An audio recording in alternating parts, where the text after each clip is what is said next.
Yeah. This to the flag of the United States of America and to the republic for which it stands, one nation, under God, indivisible, with liberty and justice for all. Begin the meeting with a moment of silence, and as we do, if you could please keep in your thoughts and prayers Lieutenant Dan Conley and his family. He lost his mother-in-law Kathleen McCabe this week. The wake will be Friday from 4 to 7 at Russell and Peter Funeral Home, West Bridgeport.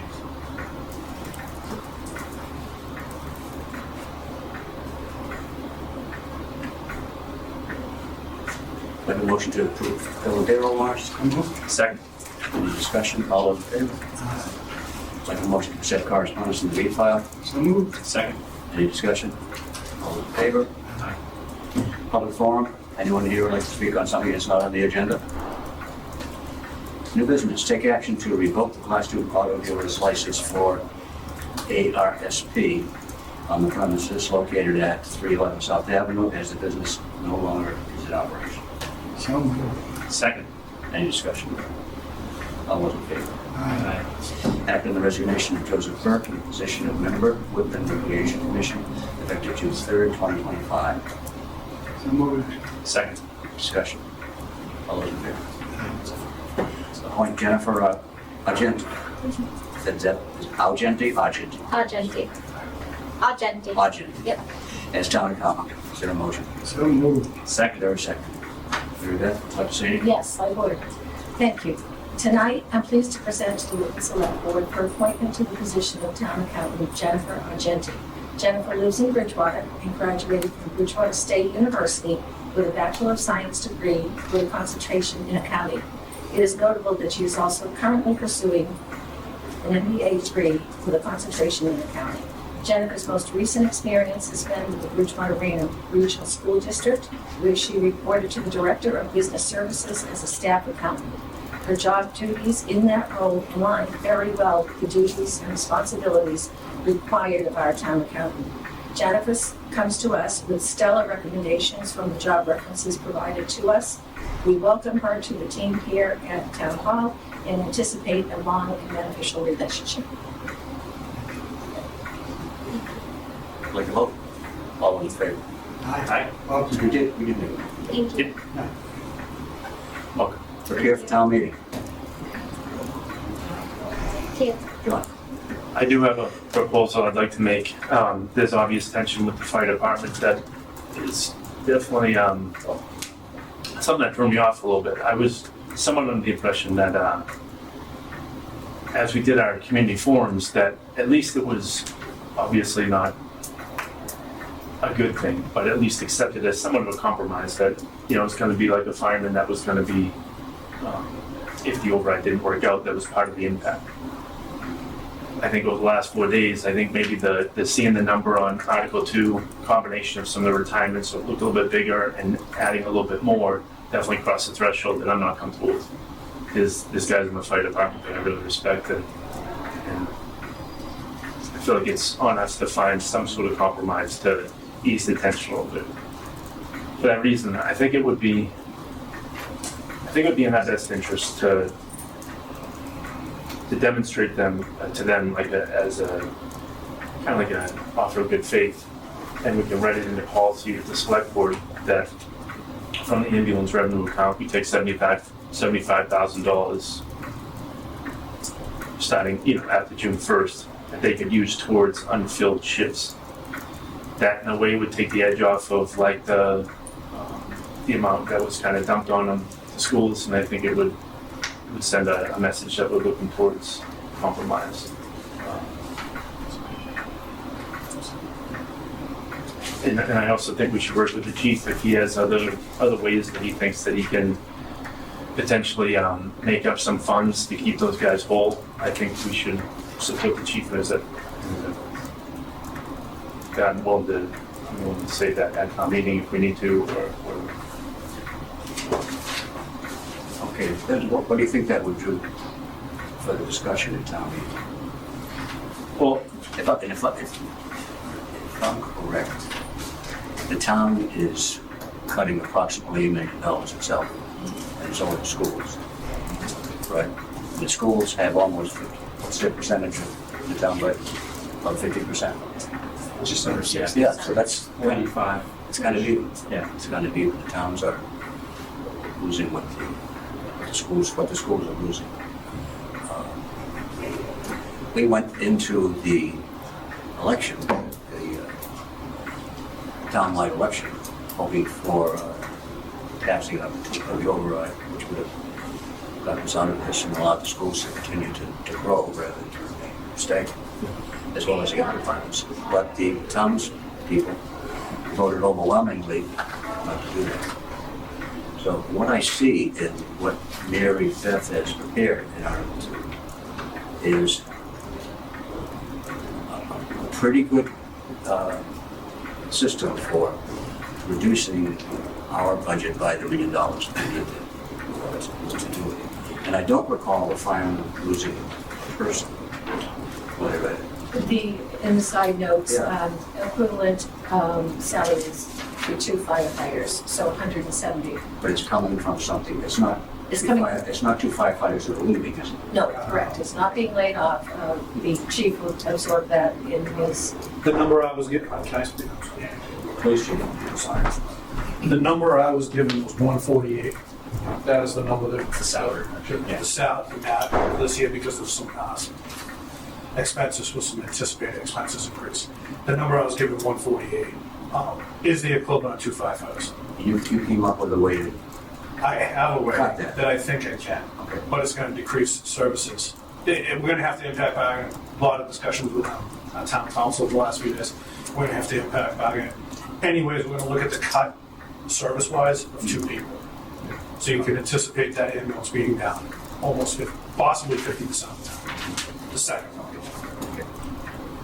I think the inequity comes when you explain it the opposite direction. Like if we say, the schools are taking about half of the deficit and the town's taking the other half.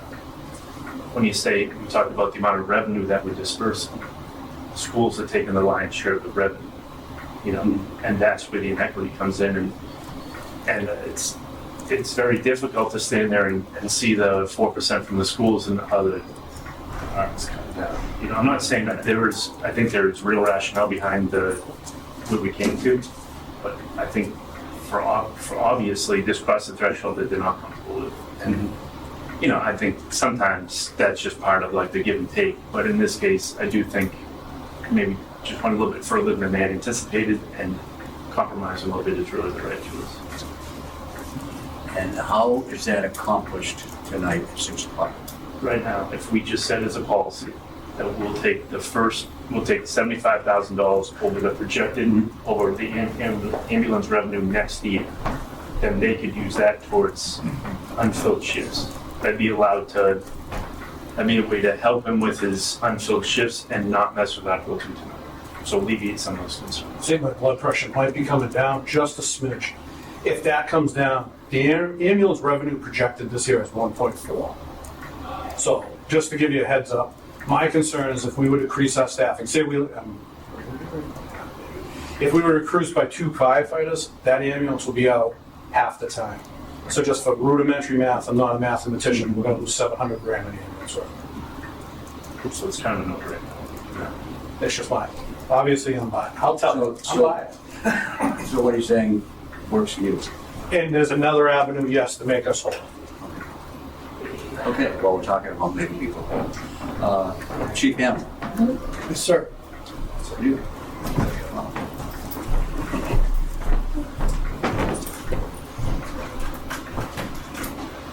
Is there anything similar that can be, you don't have an ambulance? So Is there anything similar? if we're trying to compare apples to oranges, so the Yeah. difference is we don't run fully staffed a lot of the time. And I've been saying this year after year. So our issue is we run short shifted. So our reduction in manpower is out on the street, not necessarily in a body. So instead of having a complement of 3 officers on the road, it goes down to 2 on a lot of the shifts. And we're going to have to continue to do that. At some point, we have to have minimum safety requirement would be at least 2 officers on the road. Back in the day, when I first started, I actually worked a shift, midnight shift, alone, in one cruiser by myself. That is definitely not ideal, and in today's day and age, I think it's non-existent. You can't do that. So we would go down to a minimum staffing and try and manage the budget that way. You know, it's easy to say, hey, drop 2 firefighters, 2 police officers. That's the easy route. The easy route is just say, oh, we're just going to lay them off and call it a day.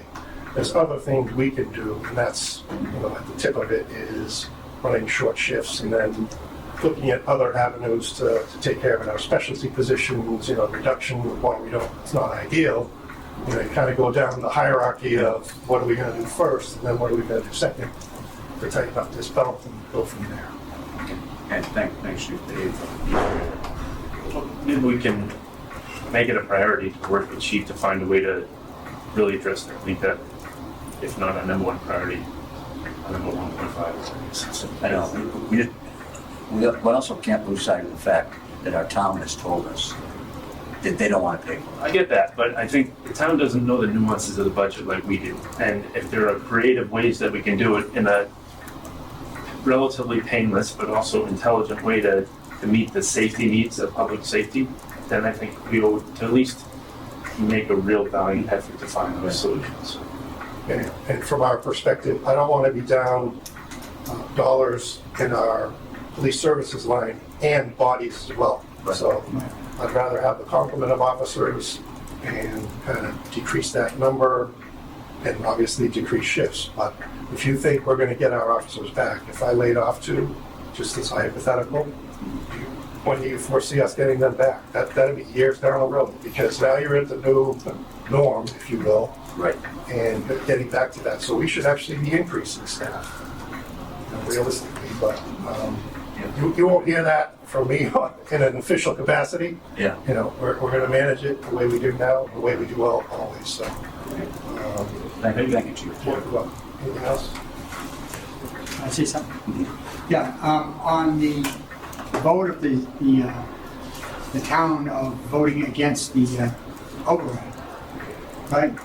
That we still can increase the budget by 25%, right? And if we can find some way to stay within the confines of 2.5%, I kind of see where we're going with that as far as the safety of the town, especially with the ambulance that's going 24/7. I hear it all the time. But I think Sean's idea could be a possibility if there's a way of doing it, but we were asked if there's going to be any amendments in any line items, we told them no. Right? I don't believe Right. planning any.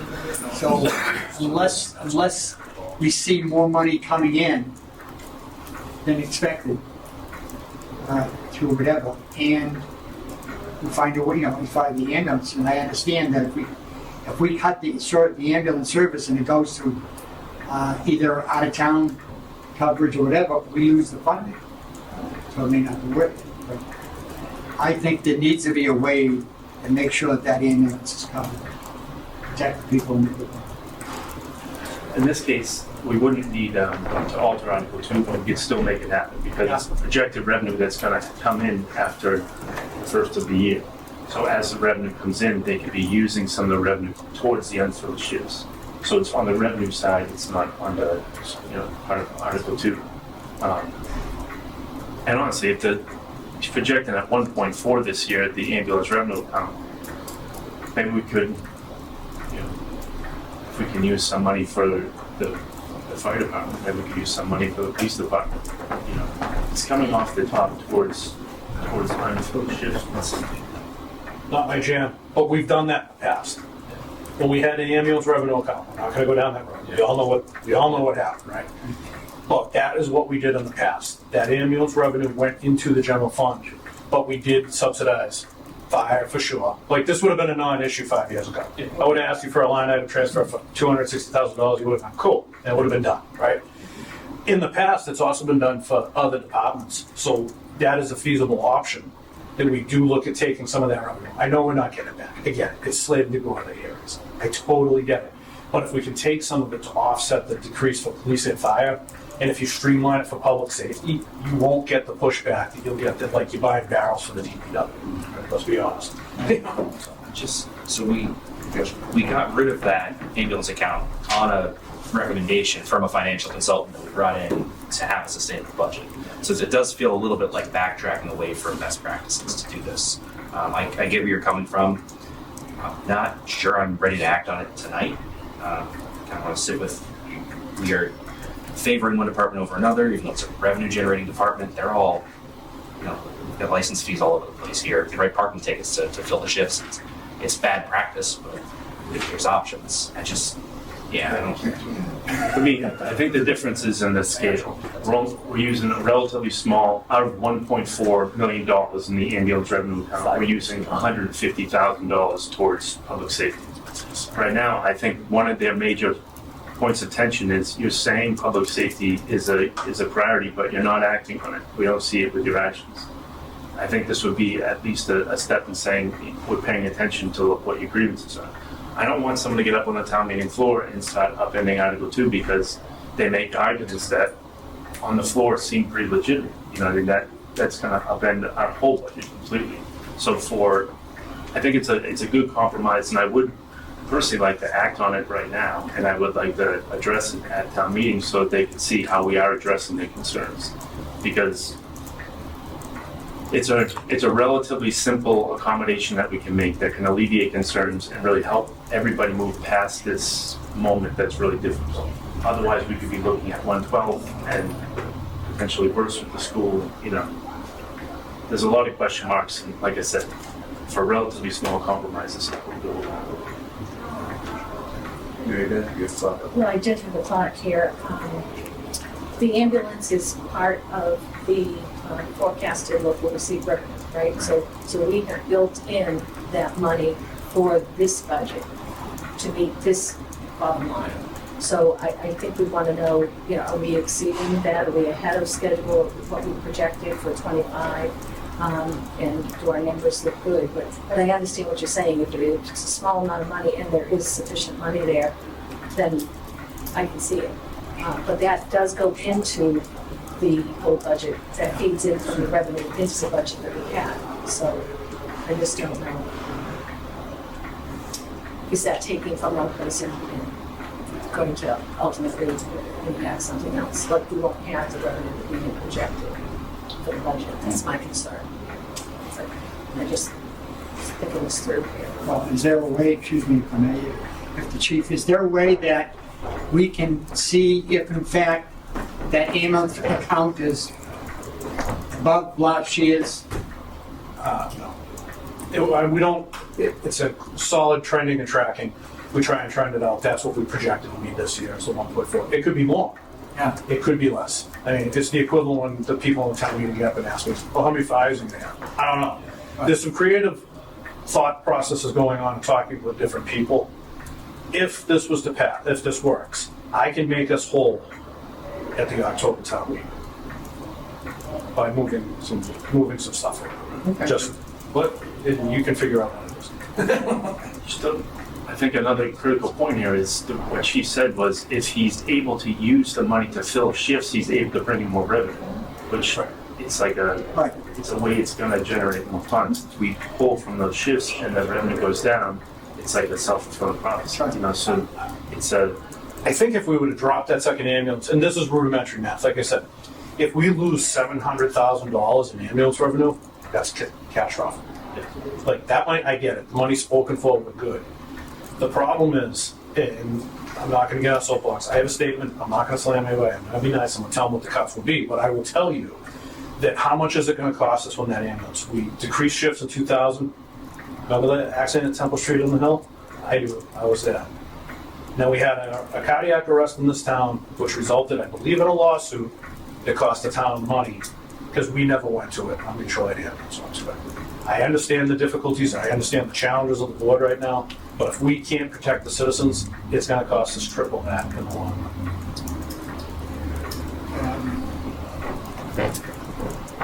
I'd like to make a motion. I'd like to make a motion that we set aside $150,000 and ambulance revenue account to use towards unfilled shift public safety.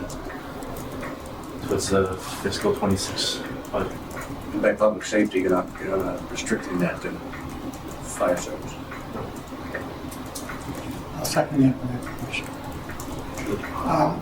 Okay, what if the ambulance account does not amend where we expected it to? Yeah, I think. Okay, so if it does, it's just like any other revenue projection that doesn't come through. You know, I think we've been relatively conservative with our projections, and I think this, at least, it gives us a chance of making the projection. We don't fill shifts and there's less revenue come in, then we're surely not going to meet the projection. You know, it's going to be much worse. So Yeah, I think the safety part of the town is top of the list, only because you guys saved my life. You're welcome. I think, Yeah, thanks a lot, Chief. sorry. Obviously I'm biased, right? But if you put that in the public safety and I have a means of maybe getting some more money, maybe some of that extra, of that 75, if I think legally I can do what I want to do. Michelle said I can, so I'm pretty sure I can. If I do that, there'll be excess money. If you do that, that we could funnel to the police department. I mean, it might only be 20, 30 grand, but we could play. that's all. Okay, so the motion, My only hesitation, I think it's a good idea, but is that we had 3 forms where we told the town what we were going to cut if the override failed. The override failed overwhelmingly, and now it seems like we're not going to leave those cuts. I think we're taking the edge off those cuts. And I think that's what I would say. Which is showing that we found another way of being able to protect the town. at 5:30, right before 6 o'clock. Yeah. And we're just double counting the money. It's money we've already put in the budget. I don't think it's double count. I Neither see do I. what you're saying, that it's going to allow us to potentially make the projection that we're shooting for. If we don't fill shifts, then we're going to Lose money. surely lose money. So we'd be foolish not to. I'm a little bit annoyed I didn't think of it before, and I could say that if it would make me feel better, you know what I mean? But I think that's the truth on that. This departments are still going to feel it to a degree, but it's not going to be felt at the same level. And it doesn't necessitate a change in Article 2. You don't want to. Right. Okay, this has been moved and seconded. You want to repeat it again, just so that it's clear? That will, for the revenue projection for fiscal 26, we'll take $150,000 off the ambulance revenue account used towards public safety. Okay, you said. Yes, a second. Is there any further thoughts? Okay, all those in favor of the motion? Okay. Very persuasive, yeah. Very good. Set the meeting schedule. What's this October meeting that he's talking? I don't know of any October meeting at the moment. All right. What do you suggest? We need an October meeting. I'm suggesting September 17th, which is only next week, because we have the reappointments. Uh-huh. And of course, we will have line item transfers at year end, so we'll be one early July as well. But So Next week, next week, June 17th. Which is, June 17th. June 17th, Tuesday. you want to say a second one? I won't be able to make it, but that's pretty simple, Jim. Should-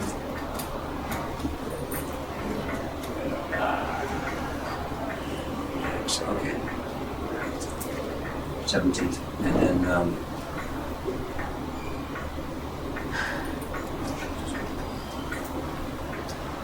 okay, so that's all for June 17th. Correct. Want to do July 1st or July 8th? Don't want to do July 1st. It's 2 weeks away after that. July 8th is getting I'll be away till the 8th, yeah. for the last warrant that needs to be run for the town, so I'm willing to do some, there's some errant transfers and such. So which day do you think is better? Probably July first, second. Maybe we want to get close to the fourth. Yeah. Yeah, that's true. Or Monday.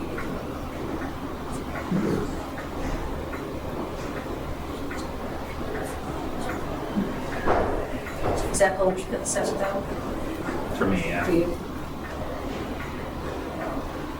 So we're good with the second one, John? July 1st, I'm not, Okay. July 8th, no, the same. Want to go with you? How about Monday, the 30th?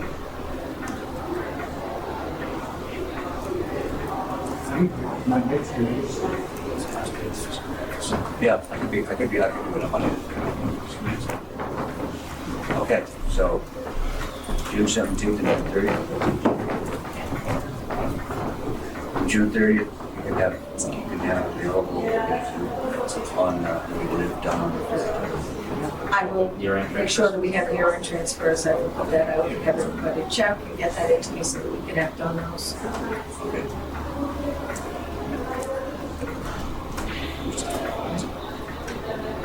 Seven o'clock.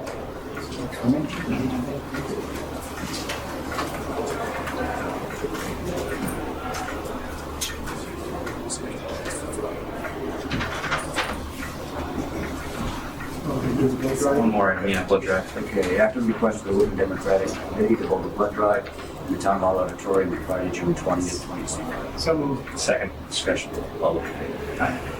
Town Administrator's reports.